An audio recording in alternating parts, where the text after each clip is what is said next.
Tutor. Yes. All right. So good morning and welcome. We are here today. Some of us are experienced LitNet citizenship tutors, and some of us are curious to be citizenship tutors. As many of you will know, LitNet is so lucky to have an amazing scholarship provided by Hannah and Matthew Cater. They're a family from Lenox who in 2019 heard the then executive director speak and gave $50,000 towards this scholarship for people who are on their path to citizenship. And we're really lucky to do that pretty much exclusively in partnership with the Immigrant Center. And it's really been Lorena who's been our partner along the way, but she's got some of her colleagues now trained and ready to do it. So Lorena can go off and enjoy her maternity leave and life and take a deep breath for a while. But the Immigrant Center um, helps us, determine eligibility. And obviously, our piece is paying all of the fees through the scholarship. Um, well, the whole process is one asks the Immigrant Center, um, or applies to the Immigrant Center for citizenship. Lorena and her colleagues, Jacob and Ani, will decide, will review if they have financial need. And if they do have financial need, they will mention to them the prospect of a scholarship. And then they fill out an application that tells why this becoming an American is important to them. Pamela Breslin is a LitNet board member and basically the chair of the Citizenship Committee. We have two other LitNet board members, and together the four of us read the scholarship application, decide whether we think they'd be a good candidate, see if there are any kind of loopholes or concerns we might have about their eligibility, or what we might need to do to best prepare them. And then Pamela interviews the candidates, each candidate, to learn more about them, which she seems to love to do, just to meet such interesting people at such an interesting point in their immigration story. And then Pamela recommends it back to the committee, and we all approve. Then we find them a tutor. In general, the process is that they meet with a tutor for about 7 sessions. Some of these applicants have been already on the path to studying and they don't need as many as 7, and some need more than 7, whether it's to prepare for the test or in some instances they need support with their English. So we say, let's just work on your English a little bit before you go down the path of working on your the citizenship question. So we provide the educational support and then the financial aid support. Once a tutor says that their learner has learned all of the questions, which we're going to talk about today, used to be 100, is now becoming 128. Once they've demonstrated decent mastery in those questions, Pamela also jumps in at that time and does a mock interview, which is just a really great way for them to practice with someone they might be less familiar with, even though they've met Pamela before. So they get to practice. And then if they do a good job, Pam says, great. And then we tell the Immigrant Center, submit. So the Immigrant Center then requests checks from LitNet. We send checks for Homeland Security and for the for the Berkshire Immigrant Center fees. And they file their N-400, which we get back from the Immigrant Center, and the tutors can then review that with their learner as well, because that's content that they need to know accurately when they are eventually called for an interview, which unfortunately has been taking longer and longer. We have amazing candidates that are ready to go, and it's been more than a year. Debbie can attest to that. Val can attest to that. Yeah.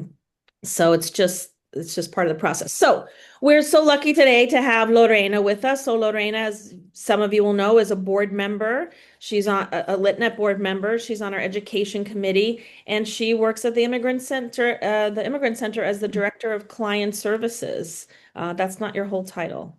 Your whole It's title. okay. It's a mouthful. Okay. But she's basically the queen bee in terms of managing applicants and cases.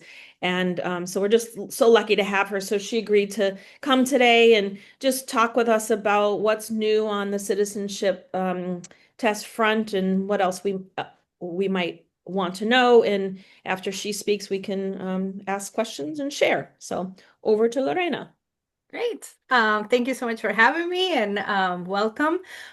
What I'm going to do is that I'm going to give you a quick overview of the naturalization process, just general eligibility and all of that, and then what has changed with this new administration. And then we'll open up for questions. So a reminder that because this is being recorded, if you're going to ask questions, don't mention names of your students and all of that, just so we can keep their privacy. So let me share my screen. Let me open this so I can see you again. So you should be seeing my screen for overview of the naturalization process. Yes? Great. Perfect. So as Lee mentioned, I've been at the center for 8 years now, actually. It feels like a lot longer because it's been two Trump administrations, so that's been challenging. But part of what we do is naturalization, and that's something that actually like a naturalization ceremony is one of my favorite days of the year. It's finally full circle for a lot of the people that we serve, that we've been serving for 20 years or for 5 years, So it's very meaningful, and it's definitely the goal for people living in the United States. Unfortunately, not everybody can be eligible for that, but we're going to talk about who is eligible for it. But the first thing would be like, what is naturalization? We do know, but it is the process by which lawful permanent residents, so you do need to have a green card first before you can actually apply for naturalization and then become a US citizen. So what are the phases? The first thing is eligibility, right? So someone schedules an appointment with our office, and we screen them. We go through all our questions just to make sure that they're actually eligible to apply for naturalization. During that eligibility screening, we also do an eligibility for a LitNet scholarship. So that's when we'll determine if they have a financial need. It's also up to people, right? We try to gauge if they're going to want to make that commitment and attend classes, because it's not only it's respecting the tutors' time and effort in preparing them. So we also gauge that, and we talk to them about it. Lee mentioned what that referral looks like. If we do refer them, then we just wait for the classes to be completed, right? They are given a questionnaire, and sometimes tutors help fill out that questionnaire with the student or the learner. We do not prepare anything until we do tell them though, like once you have this questionnaire ready, bring it so we can do a draft. At this moment, what we do is that we actually wait until we know that they have completed their classes. And the reason is because unfortunately, those forms are being changed almost every month, the addition of the forms. So once it changes, we have to retype everything. And it's not a good use of our time, obviously. So we just wait. But once the classes are completed and the checks have been received, then what we do is that we schedule a final appointment, that's what we call it, with the individual to do the filing. So that day, what we do is that we go over the form and just make sure that everything in there is correct, all the dates, there are no typos, etc. And the person leaves that day with their packet that they're going to mail to the immigration services. So then what follows that is biometrics, and I'll show you in a minute, like all of it in more depth. But biometrics, which is basically fingerprinting and a background check that the person is going to get. Then the interview that is accompanied by the test. Then comes the decision, and then the oath ceremony. And we'll talk about timeline and all of that. So who is generally eligible for naturalization? The person has to be 18 years or older at the time that they want to file. If they're minors, they may derive citizenship from one of their parents, so they don't have to apply. We also do that screening. There is actually a question on the application about if your parents became citizens before you turned 18. So sometimes we determine, oh, actually, you're already a citizen. You don't have to apply. This is what you have to do instead. You do need to be a lawful permanent resident, so have your green card for at least 5 years or 3 years if you're married to a United States citizen. That's part of the screening that we do during that initial consultation.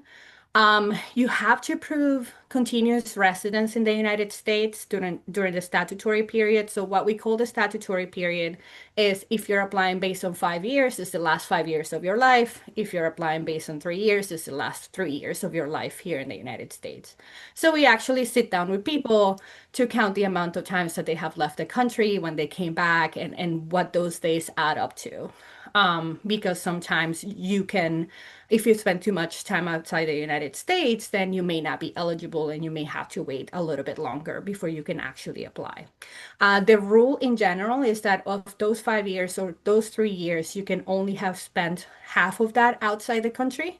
But you cannot spend more than 6 months at a time. So it's not like, oh, I'm just going to leave the United States for 2.5 years in total. No, it needs to be an aggregate, and it cannot be more than that time. You also need to show residence in a USCIS district. The USCIS district is Citizenship and Immigration Services, and they are the ones that, review all applications. So if the person just recently moved from Florida to Massachusetts, we have to wait until they've been here for at least 3 months before we can actually file for them. That's usually not the case for a lot of people, but a lot of people do ask us, "Oh, I heard that, the process is going faster in New York. Can I move to New York?" And we will be like, "No," because then you're gonna have to start from scratch and you're gonna have to wait those 90 days before you actually become eligible to apply from that state. People also need to demonstrate that they have the ability to read, write, and speak basic English, with some exceptions. We also screen for those exceptions. They go connected to the amount of time that the person has had their green card for and their age. The minimum is having your green card for 15 years and being at least 55 years old. So if that's the case, you may be able to take the test in your own language. You wouldn't take the writing and the reading portion of it, but you still have to learn all the questions, but you learn them in the language that you grew up speaking. And it goes back to 65-20. Like if you're 65 years of age of older and you've had your green card for 20 years or more, you take your test in your own language as well, but you only learn 20 questions, and we haven't seen the new 20 questions that they have picked. But in the past, like the current test is like pretty easy questions, basically, from those 100. And then there's another exception, which is a medical exception. And it is for people that have a disability or some sort of impediment that doesn't allow them to learn English and be able to speak it and all of that. That is a disability or impediment that needs to last for a very long time. It cannot be like, oh, in 6 months I'm gonna get better and I'm gonna be able to speak English, because that wouldn't be accepted. The government is gonna say, well, wait 6 months and then you can apply and actually show us that you can speak English. This is done by a medical doctor, an authorized doctor. It's through a form that it's Form N648. We do try to work with doctors when that is the case, when the person, says my medical doctor is going to fill this out for me. We do try to work with them on just making sure that it's filled out correctly, that it has all the information. We're not no doctors, right? I'm not going to know what a diagnosis is, but one of the things is that if I'm not able to understand what the diagnosis is, a USCIS officer is not going to understand it or care much about understanding it, right? So we just work with doctors to make sure that those are, that the form is filled out correctly. And then that way, if that is approved by the USCIS officer, then the person does not have to take the test, and they can actually have the right to have an interpreter then there with them. So that's a screening that we do from the beginning, right? A lot of people come to us and say, this is what's happening to me. Do you think that I will qualify? So the person also has to pass a civics test, which you're familiar with, and we'll talk about the changes in a minute. And they also have to demonstrate good moral character for that statutory period and up to the date that they're becoming citizens. But that has changed a little bit too. And I'll talk to you about it next in a few minutes. So what is the timeline and the processing time? So after filing Form N400 and paying fees, Some people are exempt from paying those fees, so we do that screening at the beginning too to see if they're eligible for a full fee waiver or a reduced fee waiver. If it is full, they don't have to pay at all the 760. If it's reduced, they may only have to pay 380. So we do that screening anyway, just in case. And this doesn't affect their application. This is not counted against them as individuals. It's actually that the government has available for anybody that is eligible. What follows is after filing the application, usually within a month or a little bit less, is that they get a receipt notice. And that means that they have a case open with the Immigration Services.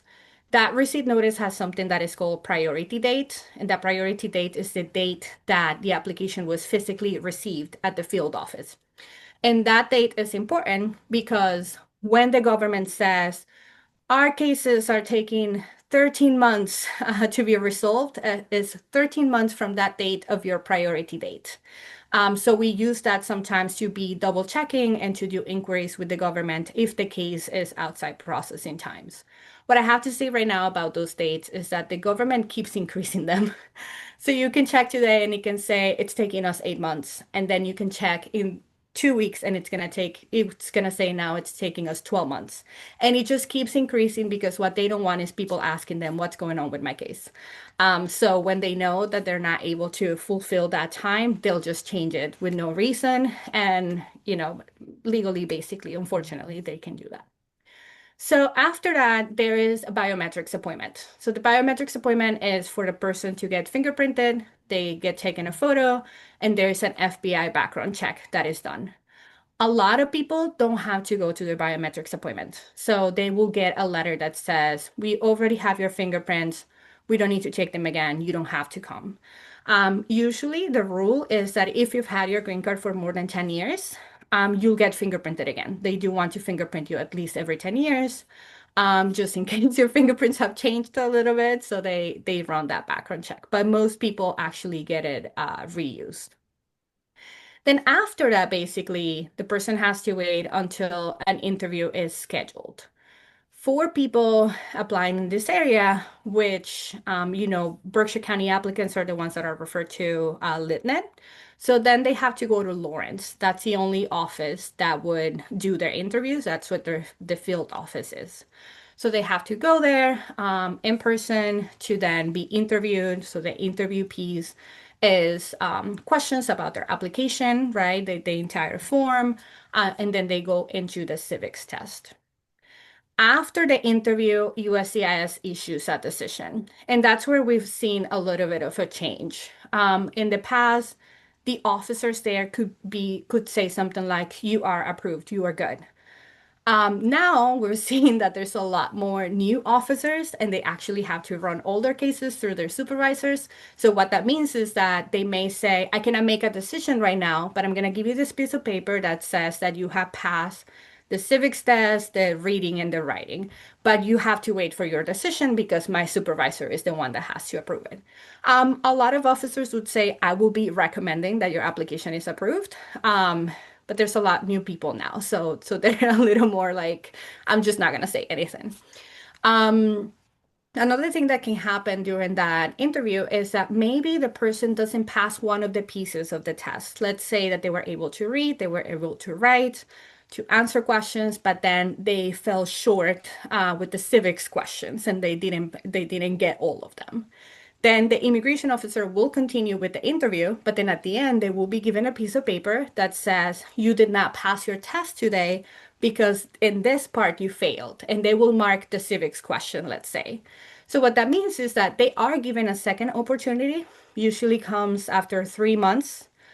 They will go again to another interview, but they will only be tested in that piece that they didn't pass. So that's why that piece of paper that they're given after the interview is so important, because it would help us see what happened and like where do they have to prepare more. The other thing that could happen is that the immigration officer can continue the application. And a continuance means maybe the person forgot to bring their original marriage certificate. We do remind people of the things that they have to bring, but maybe they didn't bring them. So then the immigration officer will say, well, I cannot make a decision until I actually see your original marriage certificate to make sure that you didn't forge the copy that you brought. So in other instances, it could be something about, look, you forgot to bring this disposition from a traffic infraction from 20 years ago. You have to bring it, that kind of thing. So anything that comes up there, maybe as maybe continued, and what that looks like is that the person will get a letter in the mail saying, for us to finish processing your case, you need to provide us with these things. And it will have a list in there. We see that a lot also with people that maybe spent a little bit over 6 months out of the country and decide to apply anyway. So they may get a notice of continuance saying, you need to provide me with all this evidence of your physical presence, and that you were actually, you still had ties to the United States during those 6 months and 2 days that you spent out of the country before I can make that decision. It's pretty funny because usually when we screen for those, we prepare the person and they go with all their evidence ready to show the immigration officer, but they're not going to take that evidence. They're going to say, you need to wait for my letter and then you need to respond to my letter. So we still tell people bring it just in case. Um, or the application can also be denied, right? It's not going to be denied right away. That is actually called a notice of intent to deny. So that's what they would be sent, and this would be the reasons. And then you have the opportunity to respond to that letter with more evidence or withdrawing your application or whatever it is. We do a very full screening of the person's criminal record, that we focus a lot on that. I do have to say that sometimes people forget about things, right? And if it's something that happened in 1999 before I became a permanent resident, I may not even think about it, but then it may come up at your interview because that background check is a really full background check. So sometimes we have seen on cases that people come back and say, oops, I forgot to mention that I had this issue in 1999, and that's why they're issuing this letter. So at that point, we really need to look into it, find records, and all of that. Thankfully, we do not get many, we haven't gotten any in a very long time, a notice of intent to deny. And the one that we got one time, probably like 2 years ago, what they were saying there was completely incorrect. So I was very happy to be able to prove them wrong and just list everything that they had overseen, basically. So if they're approved, then an oath of allegiance ceremony is scheduled. So the person is not a citizen yet once they pass their interview. They actually have to take that oath of allegiance. Unfortunately, those ceremonies in the past used to be on the same day or within a month scheduled. Now that's not happening. There is a new policy by the government that says that all ceremonies need to be scheduled in a federal building only. And that is connected to the fact that the Real ID came into place in March of this year. So, or May, I can't remember anymore. And what that means is it is limiting who can attend those ceremonies, right? It is supposed to be a very happy moment for people, but if you're undocumented, you may not want to go there into that federal building. The good news is that I did reach out to Immigration Services about that because we have a ceremony scheduled that is not in a federal building, and they allowed it. So it is happening actually next week at the Norman Rockwell Museum, which is not a federal building. So it's great news. But basically, you do have to wait for that oath ceremony to be scheduled. And then once you're there, you're sworn in as a citizen, you are given a certificate of naturalization. And at that point, it is when you are considered a US citizen. You can register to vote at that point and you can go get your passport. The timing of all of this, it really varies. Unfortunately, we have people that at 3 months mark, they get interviewed. We have people, as Lee mentioned, that have been waiting for over a year and they still have not gotten an interview. I do have to say that one of the things that we do when we do a LitNet referral is that we get a privacy release signed by the client, right? Because we're not able to share any information unless they authorize us to. But that privacy release that is signed by the client, it's only about their citizenship application. So what I do have to mention is that sometimes some of the people that apply for citizenship have other underlying applications. I cannot speak about those unless the client wants, the learner wants to speak about those with you or with LitNet in general. So that can also be a way of their application being delayed because maybe they have another thing that is pending. But we're just not able to disclose that. So that's a conversation that the learner would have to have with you directly. Unfortunately, as I mentioned, those times are changing all the time. There's a lot less officers now doing interviews, unfortunately. So we're just not able to predict. We just tell people be prepared, but also don't stress about it. Continue with your life, and when the interview comes, we'll just be excited about it. What we do at the Immigrant Center, though, is that because we file for people and we do submit our representation form, then we get all those notices and we're able to act on the client's behalf. So we're always checking how long is this taking? Let's see if it's outside processing times. And if it is, then we go and submit an inquiry with the USCIS. That really at the moment is not helping much, but at least it's poking them a little bit and being like, I'm still remembering that this case is taking too long. So what's going on? Most of the time, they just respond saying this case is going through extreme vetting, which is the new thing for them. And it's just like, we're just going to double checking. But really, how much are you double checking with someone that has no criminal case or nothing to worry about? They're just delaying the application, unfortunately. It's very frustrating. So, what are some of the recent changes and updates?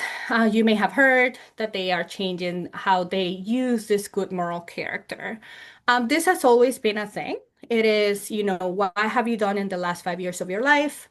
And does any of that make you ineligible to get your citizenship? So we screen for that first. We don't let anybody, or we recommend that you don't apply if anything that you have done in your life may put that in danger. Because what we don't want people to do is go and apply, let's say with a criminal record or something like that, that can make them deportable, which means you go to your interview, the immigration officer realizes that you have this thing that shouldn't even allow you to have your green card. So now you're in deportation proceedings. So we try to avoid that by doing that full screening and having that full conversation and making sure, is this, a traffic infraction? Is that going to affect your green card overall? Let's say that your application is denied. Well, you wasted your time, you lost almost $1,000, but the goal is that you don't lose your green card, right? So that's why we do that full screening.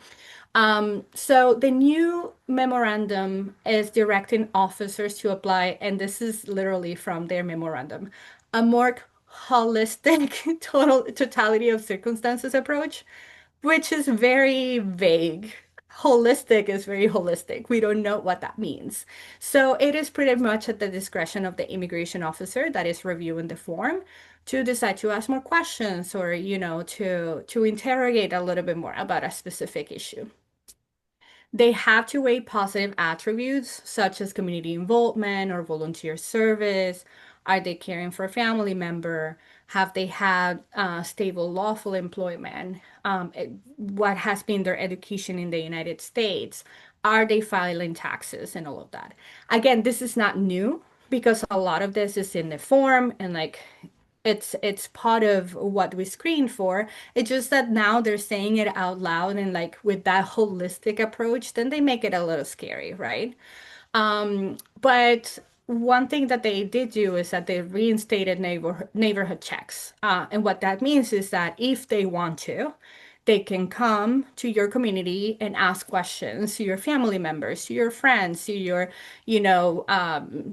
at work, etc., just to see is this a good person or not. So we haven't seen that happening in Berkshire County yet. They don't really have the capacity to send officers out that much. We have seen those checks with people applying for a green card for the first time based on marriage. They do come to your house.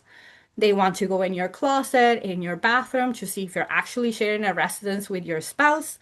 But for citizenship, we haven't seen it. So we don't really know how they're using this.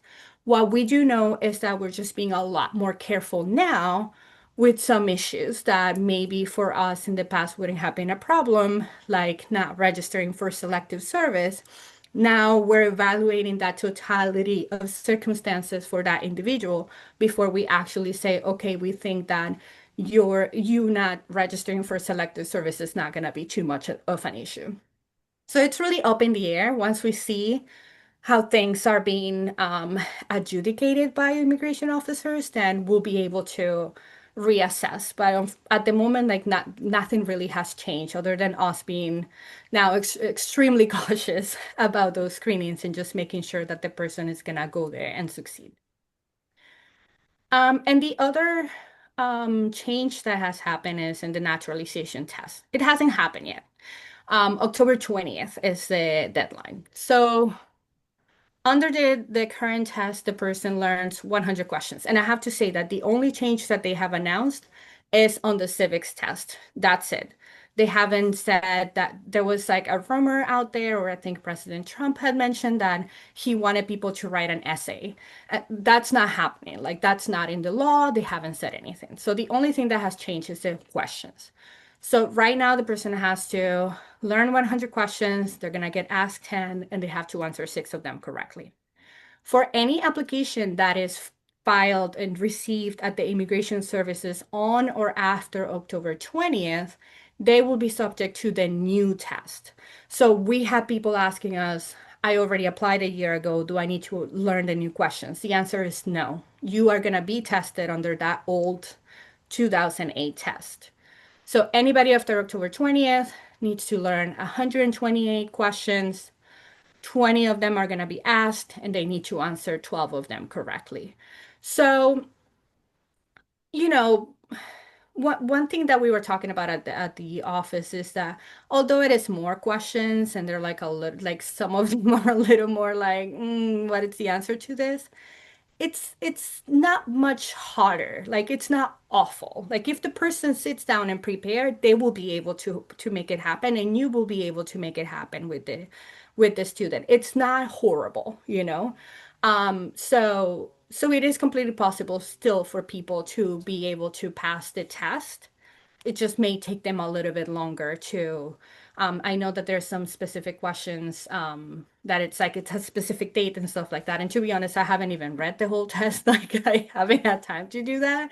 But and maybe Pam can speak more about this. But it's really not that awful. So it is still possible, and the person at least has more possibilities for like getting questions wrong and passing the test for sure.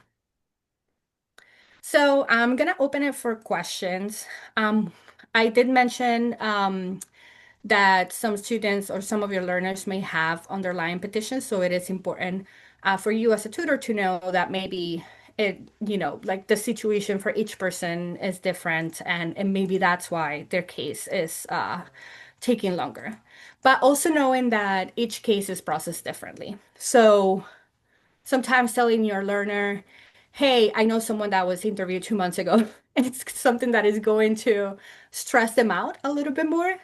So knowing that each case is different, and like even for similar cases that we've had, let's say someone applying based on 3 years of marriage, no criminal record, excellent job references, excellent everything. For some may take a year, and for some others may take 3 months, you know? So it is so random that we're not able to really we don't know what they do, but just so you know that each case is treated differently. It depends on the caseload that the office has too. So just kind of like we try to manage those expectations, and I'm just gonna stop sharing so I can see your faces. We do manage those expectations with the clients, and we tell them, you just basically have to wait. It will come. I know that that's not the best thing that someone can hear, right? But it's just real. We just tell them, look, prepare for over a year and let's celebrate if it takes longer than that. So that's that's the important thing to tell your learners too, because it's a very stressful time for sure, and we hear so many rumors and so many things that it's just a stressful situation overall. Anyway, so I can open up for questions now. I have a question. If the government's closed now, has this all changed? I mean, is everything on hold? It's not, thankfully. They're using it as an excuse to work slowly, slower, I guess.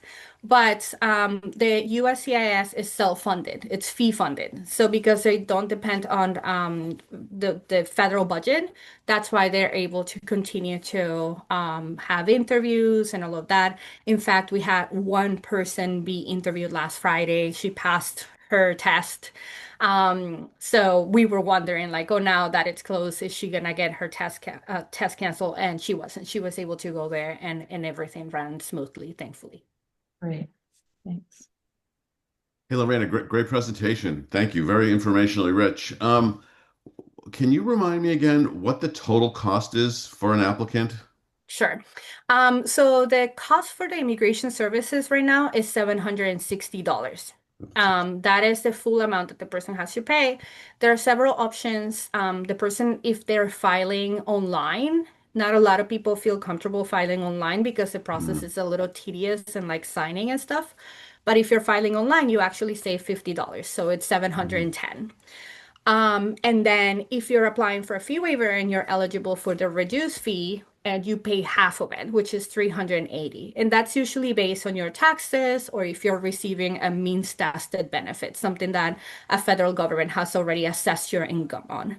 And then our fee for preparation is $100. I do have to say we have fee waivers. So if the person cannot pay the $100, we're still gonna help them. We're still gonna file and we're gonna waive that fee if they're not able to pay. Okay, And that's just a pretty much follow-up. it. Yeah. Oh, sorry, go ahead. I was gonna say, and then they just have to pay for gas and make it like a full day to Lawrence, which is also quite the trip, basically. So Mhm. that's the other fee associated, I guess. Okay. If they're denied because maybe they failed a part, if they need to retake the test or go back for another interview, is there an additional cost? No, it's all Okay, included in there. And got it. that also Okay. includes that once you're approved, you only get one more time. But if you're approved, then they also print your certificate of naturalization. So that is included in there in that cost. You don't have to Got it. pay extra. Okay, thank And you. one thing that I want to mention is that the immigration services will say at the ceremony, hey, don't laminate your certificate of naturalization, make a copy, because otherwise, it's not good anymore. You cannot use it. But I also say, make a copy, scan it, and put that in a safe or somewhere, because Mm, if you lose it, you can ask for a replacement, but it's over $1,000 and over a year wow. before you get a new Okay. one. So that's a Okay. bigger fee. I was going to say Rena, I think the scholarship. also sorry. Um I think I brought a candidate in recently and I think she was allowed to waive her entire fee. I'm not talking about your fee, I'm talking about the application fee. Is that correct? Based Um, on her not sh income. I'm not sure. But yeah, we would have made that determination if based on their Yeah, taxes they didn't have to pay to the Okay. immigration services. for her, Okay, Jacob so that's said we possible. still owe the fee for the immigrant center. Right. Oh, because those are two separate determinations, right? One is for the immigration services and one is for us. We do encourage people to pay if they can, because there's also a sense of responsibility when there's money involved. So we do try to have them have that responsibility too. We do have some rules before we can start working on a case, and that is based on years and years of working on cases, right? So we have this like 100% ready rule, and what that means is I don't work on your case until you bring me all of this.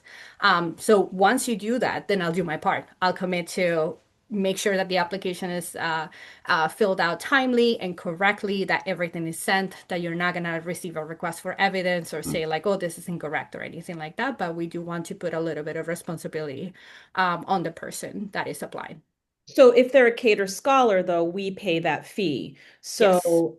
So the Homeland Security fee is paid 100% from the Matthew and Hannah Cater Scholarship Fund and the Immigrant Center fee. Val, in the case that you're working on now, even though her fees for the government were 100% waived, we'd still pay the Immigrant Center fee. So we'll have her, I'll send you a link to fill out the scholarship application just to keep it our books right. Yeah. Yeah, you Yeah, sent that so to me all, already. I'm sorry.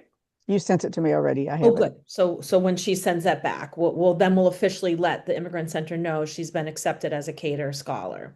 Um, Yes. So yeah, so it's great. All the fees are paid, so it's worth it. And we had a gentleman recently who's been in process who was getting nervous because he didn't want to be subjected to the new test. He just started getting freaked out. So he made a plan to work harder. With his tutor made a plan to see him more. Pam stepped in and he just did his mock interview this morning and he did a great job. So it's an interesting time right now. Hmm. Um, but there's several people who are just new who we also just said, let's just wait. It's okay. Take your time and it's going to be okay. I think Linda Russell, who's on our call here, is an experienced citizenship tutor. The questions aren't bad. She kind of liked the new questions. Like they don't feel unfair. It's not like they tried to make them harder and trickier. They're okay. And they really help maybe applicants know more, understand more. So it's not if they meant to be mean and tricky, it's okay. The learners are gonna be okay with these new questions. Yeah, and just to complete that, I think Lorena said it well. They're not terrible, the new questions. And my kind of take is they might ask you what is, I don't know, the Star Spangled Banner, and then they want to know how does it apply. They don't ask that question. That was a bad example, but I feel like some of the questions ask you to apply the information, not just memorize it. I have one quick question, Lorena. It sounds like if a candidate qualifies for a reduced fee for the application, that then the Keeter Scholarship is a lower number. Correct. Yes. Yeah. Okay. So we would let Lee know if this person is eligible for a partial one. Then once they complete it, the scholarship gives them 380 basically to pay for their application fee. Okay. Are you finding fewer people are applying under this No, regime? No, actually, just the opposite. it was really funny. The last week, like this past week, the person that works at the reception was like, I was wondering why so many people are coming with their questionnaires and paying their N400 fee. It's like I probably have scheduled like 10 people for next week. Hmm. Wow. And I'm telling them, look, this is what I can do with the time I have. So you after this, you're just gonna go to a post office and overnight that packet. We'll get you before the October 20th deadline, but you're gonna have to do your part and just go overnight it because we have people that maybe I met with almost a year ago and now they're like, oh my God, I need to apply right now. Can you help me? So we do have a lot of people. Probably by next week we would have filled out like 15 or 20 more applications. Wow. Yeah. I have So a Hey, question. Lorena, Lorena, I apologize if I missed this. What takes place in Lawrence versus Pittsfield? Nothing. Pittsfield is our appointment. So they come and see us at our office Okay, to do the final appointment where we review the application. Lawrence is the interview. So once they actually get scheduled where the got it. Thank physical you. test, they Yep. go to Lawrence. And if they do get fingerprinted, they have to go to Albany. So the notice that they receive has the address and the Got it. date and time that they have to go there. Thank you. Lorena, my question is simply about your slideshow and your presentation, which was so explicit and thorough. Realizing, of course, that these things change regularly, is it possible to get for the PDF of that slideshow for factual information? Yeah, I'll send it to Lee and I'll just put a date in there, like current as Thank of you. today, and then yeah, you'll forgive me if something changes. I appreciate it. Thank you. Yeah, no problem.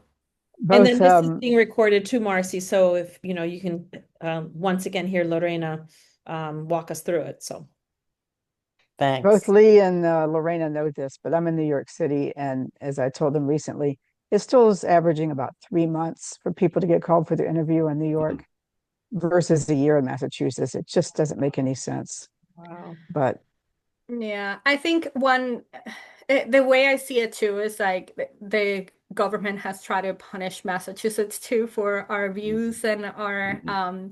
welcoming of immigrants. So that might have to do something with, I don't know, I'm not sure, but it used to be that New York was taking a lot longer than Massachusetts, and that changed. And it's not at the Lawrence office where they having those delays.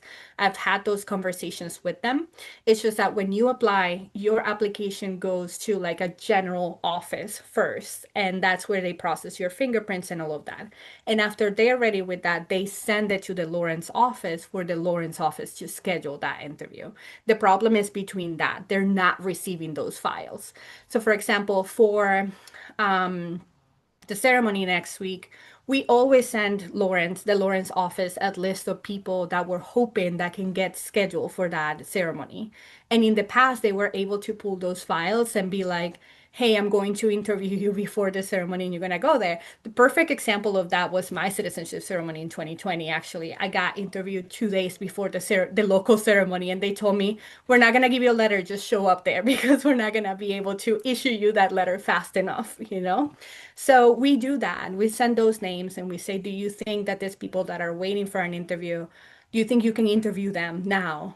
And they usually respond with saying, we don't even have those files. So we're going to try to transfer them, but we cannot promise. And unfortunately, right now, and for the last few years, actually, it's been like, no, we cannot even get those files here on time to get people interviewed. Very unfortunate. Are there any new people here who haven't done this process yet? Marcy and Glenn. So just I've done, I don't know, 7 of them, something like that.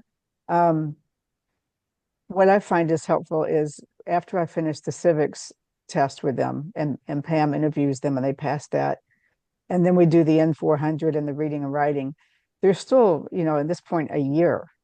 And you need to really decide if your student needs to continue to meet with you during that time. I mean, I have one guy who I know he'll be fine the minute he gets his notice, so we haven't met. But I have another one that I'm going to keep meeting with every 2 weeks because she needs to continue to practice. So, I have to build that time in, an hour every week or two for a year, possibly. You don't And want to some have to people have do them start over. benefit. Yeah, and some Yeah. people do benefit from that, you know. Some people will want to continue to meet and just make sure that they don't forget anything. And as Val said, some others are like, no, no, I know everything. Like I just need a refresher later on, and that's fine Yeah. too. And not surprisingly, the younger they are, the easier it is for them to remember and be able to do it. And the older they are, the harder it is. It's Yes. just, it's typical. So just remember that if you're factoring time in. Yeah, and typically this tutoring is kind of, short term.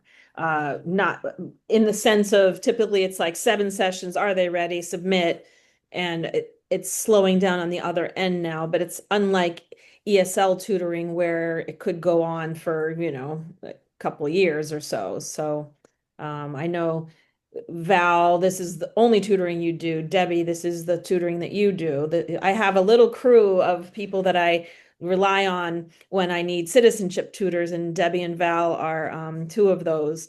And so I'm looking for other folks that want to get into the mix, and hopefully we'll have candidates and grow a new cohort of folks that do this. Another thing that I do is based on how fast they learn. I start out by suggesting to them that we go over the first 10 questions. And then the second time we go over the first 20 questions. And then we go over the first 30 questions. Sometimes they're faster learners. I do 20, 40, 60, 80, 100. And I always go back to the prior one. So it builds up over time. And I tell them, you tell me what pace you want to go at. So I have them tell me when they're ready to go over the next set. Because some people are much faster and some people are much slower.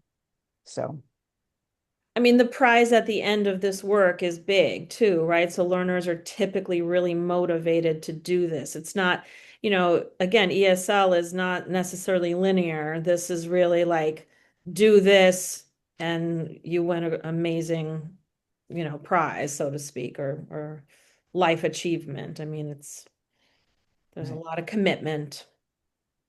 And the last thing I want to add is in the beginning, I took the books that we have at the library that Lee has, preparing for the exam. I did all those things.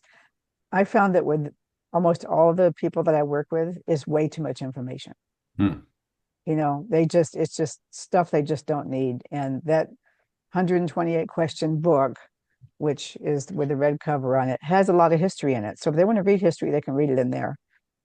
But most of them they just want to memorize the questions. But I think it depends on the learner Yeah, it depends because on, you really have sometimes to they see. need that extra info to remember it.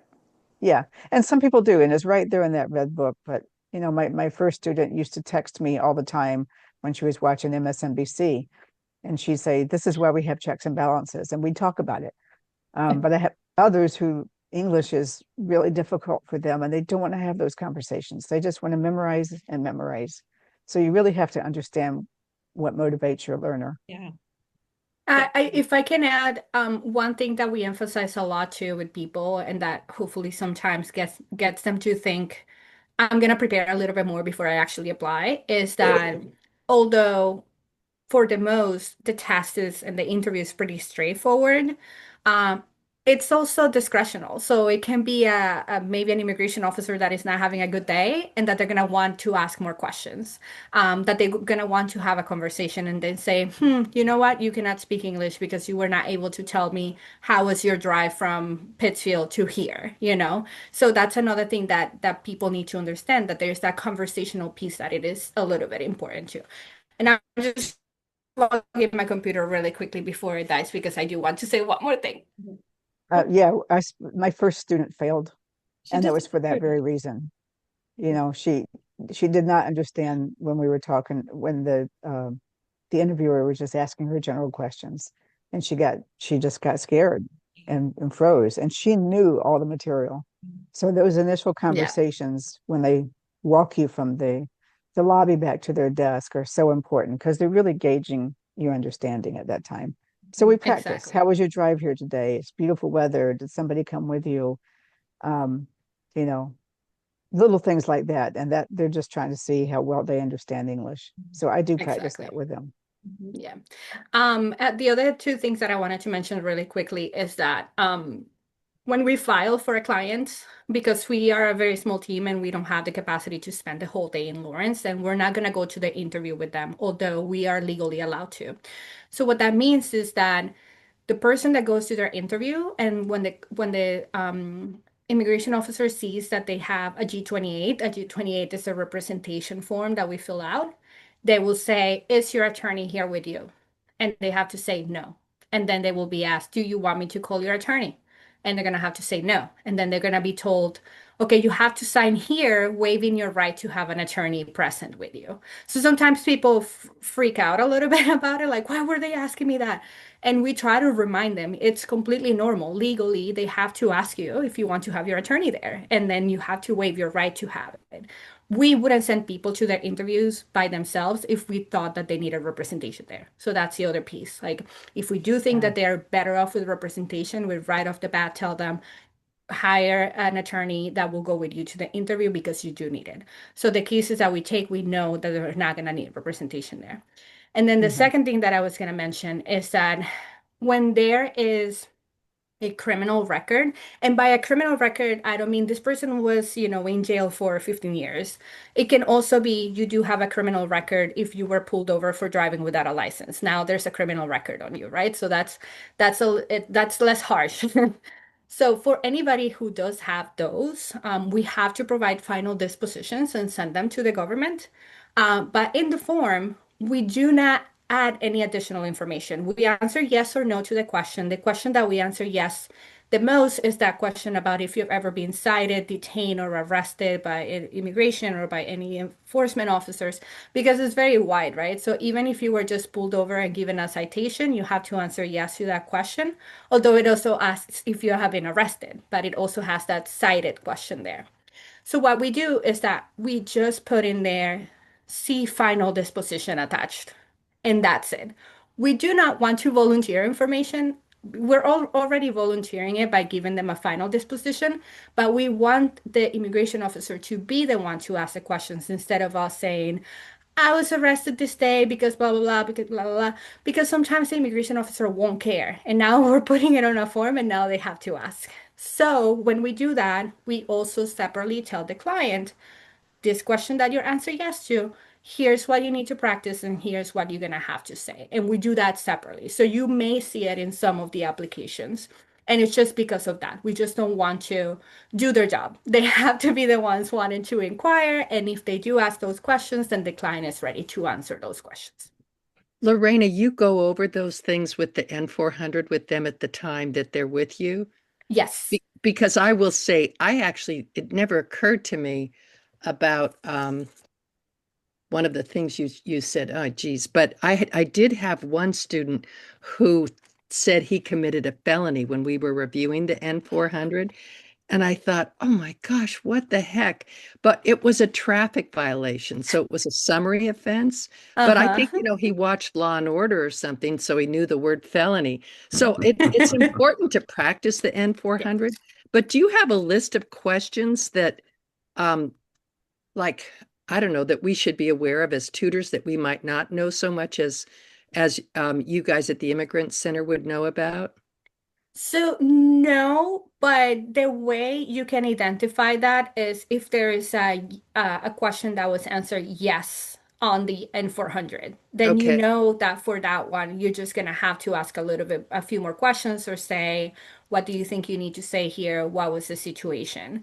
Because we basically just go over each of those questions and explain what they are, and then there are people that will say yes to some of those questions and then explain a little bit more, and we're like, oh no, that doesn't count. Okay. No, that's not included in here. But But yeah, it could be that someone knows a different word and decided to use it like if I'm a And and felon, and then you what know. you said about the lawyer, or do you want us to call your attorney or whatever?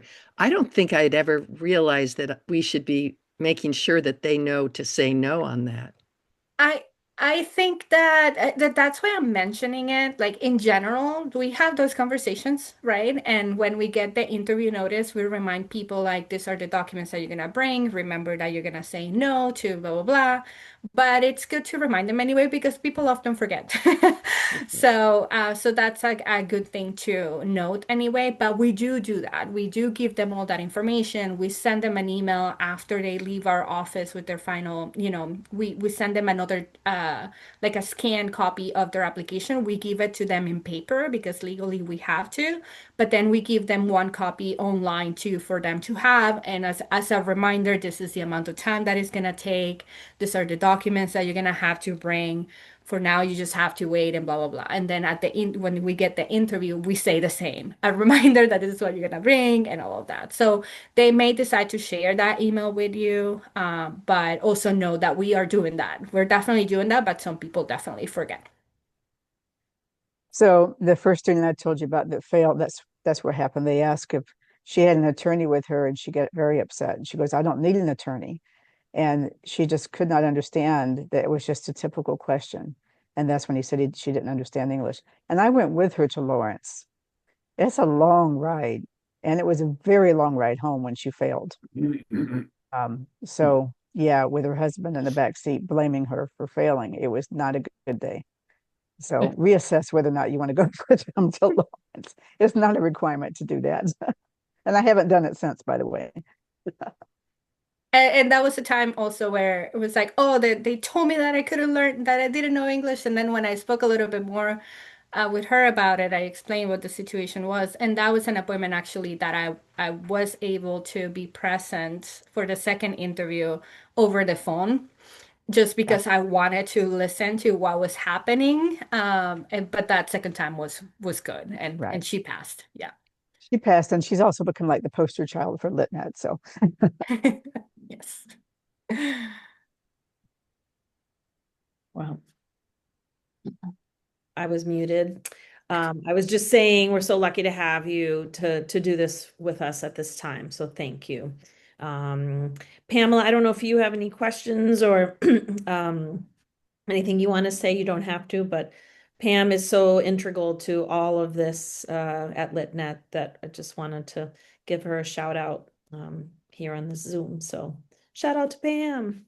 Thanks. I know that was so thorough. I think we learned a lot, and anything I have to add would be extra. I guess the only thing that occurred to me today was the one person with whom I worked who failed one part of his interview was when he couldn't answer something fast enough for the agent. And it was a man who had three daughters, and the agent asked the birth date of the second daughter. Oddly enough, And I know he knew it in Spanish, but he didn't have it on the tip of his tongue and got failed. And it was a shock to all of us. But I keep that in my mind when people prep. Even the silliest things like being able to say a month, a date, quickly, and a year especially. Years don't come out so fast in English if you don't think of them in English. And I think we all know that in foreign languages, the last thing you learn are numbers. We all count in our original languages, it seems, for a long, long time. So just something to think about, even though it seems so easy with stress and, the clock ticking and an agent who's impatient.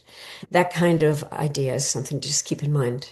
And it's something Uh, that you can also practice with your learners, I think, saying things like, just give me 1 second, I need to think about this. That's Because right. as long as they are expressing that, the immigration officer knows this person actually understood my question. They're just trying to figure it out. And another thing that with dates happens so much that I actually told my officer when he was asking me my husband's date of birth, was that even in the United States is the only one that does it backwards. So the right way to do dates is actually first the day, then the month, and then the year. So I actually had to stop for a second to think about it and say, oh, it's March. I don't have to start with the day. So those are things that officers would accept as long as the person is able to say out loud, just give me 1 second so I can think about this or something like that, or explain why they're thinking about it. yeah. I do have a question, Lorena. People do get hung up on the dates of travel, knowing the exact day of the month. So if they went October 5th, a lot of my students just want to say October 2022. They don't want to say October 5th to November 7th. How particular have you found them to be about knowing the exact day? They're not particular about that. Okay. I've seen that people can say, I went sometime in October and I came back sometime in November. But see, you need to be able to articulate that. Yeah. But the trip lasted only a month. I just don't remember the exact dates, and that Okay, is good. fine. The form also allows you to, it says, the instructions say, if you don't remember the exact date and cannot find it because your passport is not stamped and all of that, put the first day of the month and try to be as accurate as possible. And that's even with residences too, because that's another question that it's in there. So it is allowed for them to say I think it was October 1st, because you'll always remember the first, basically. Right. Okay, good. Thanks. Okay.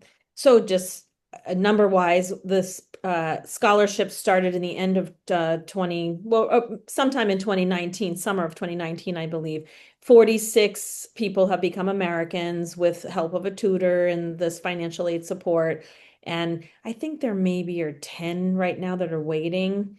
So it's just a great additional program. It's the feel good program that we do. And of course, we wish more people were eligible, and just the to be eligible is such a slim opportunity. But anyway, it's been a great partnership, and it's a great opportunity, and we're grateful to all of you for your part in helping individuals to meet this goal. So And thank the you. naturalization ceremony is really fun. Yes, I go to all of those. beautiful. They're so beautiful. Yeah. So, okay. Thank you, All Lorena. right. Thank you. Have a good Thanks, weekend, Lorena. everybody. You're Thank very Thank you. you welcome. all. Bye. Thanks, Lorena. Bye-bye. Thank you all.